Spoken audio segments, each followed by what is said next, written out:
નમસ્તે ખેડૂત ભાઈઓ, કરીશું એક મહત્વના સમાચાર વિશે. સમાચાર મળી રહ્યા છે કે તેના પર નજર કરીએ તો ટેકાના ભાવે ઘઉંની ખરીદીની મુદત 15 જૂન સુધી લંબાવાઈ.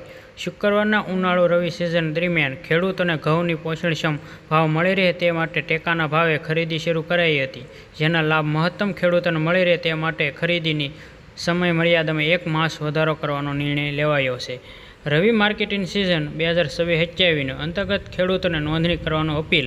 રવિ માર્કેટિંગ સિઝન 2026-27 અંતર્ગત રાજ્ય સરકાર દ્વારા ઘઉંની ખરીદી માટે ગુજરાત રાજ્ય નાગરિક પુરવઠા નિગમ નોડલ એજન્સી તરીકે નિમણૂક કરવામાં આવી છે. ખેડૂતોને ઘઉંના પાકના લઘુત્તમ ટેકાનો ભાવ લાભ મળી રહે તે હેતુથી ઘઉંની ખરીદી સમયમર્યાદા 15 મે 2026થી વધારીને 15 જૂન 2026 સુધી કરવામાં આવી છે. આથી જિલ્લા તમામ ખેડૂતોને સમયમર્યાદામાં નોંધણી કરાવવાની યોજનાનો લાભ લેવા માટે નાયબ જિલ્લા અને મેનેજર, ગુજરાત રાજ્ય નાગરિક પુરવઠા નિગમ લિમિટેડ, ભાવનગર દ્વારા અનુરોધ કરવામાં આવ્યો છે. આપણી ચેનલ પર બન્યા રહો એક નવા વિડીયોની સાથે, નવા ટોપિકની સાથે.